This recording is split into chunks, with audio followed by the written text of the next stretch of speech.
నామము అంటే మహిమ లేక గుణలక్షణాలు అని పరిశుద్ధ గ్రంథము చాలా స్పష్టంగా తెలియజేస్తుంది.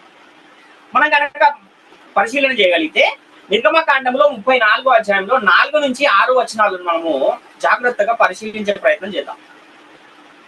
నిర్గమకాండం 34వ అధ్యాయం 4 నుంచి 6 వచనాలు. కాబట్టి అతడు మొదటి పలకల వంటి 2 రాతి పలకలను చెక్కెను. మోషే తనకు యెహోవా ఆజ్ఞాపించినట్లు ఉదయమందు పెద్దలకడ లేచి ఆ 2 రాతి పలకలను చేతపట్టుకుని సినాయి కొండ ఎక్కగా మేఘములో యెహోవా దిగి అక్కడ అతనితో నిలిచి యెహోవా అను నామమును ప్రకటించెను.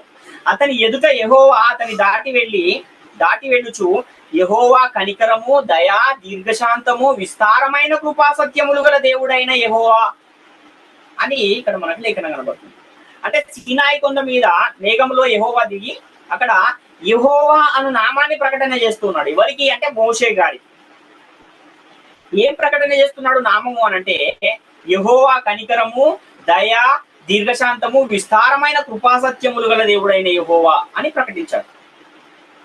అంటే నామాన్ని ప్రకటిస్తున్నాను అనేమో పైన చెప్పాడు, కింద చూస్తేనేమో ఇక్కడ దయా, దీర్ఘశాంతము, విస్తారమైన కృపాసత్యములు అనేవి మనకు కనబడుతున్నాయి. కాబట్టి ఈ యెహోవా కనికరము గలవాడు, యెహోవా దయగలవాడు, యెహోవా దీర్ఘశాంతము గలవాడు, యెహోవా విస్తారమైన కృపాసత్యములు గలవాడు అన్న అర్థము ఈ యొక్క లేఖనాన్ని చూస్తే మనకు అర్థమవుతుంది.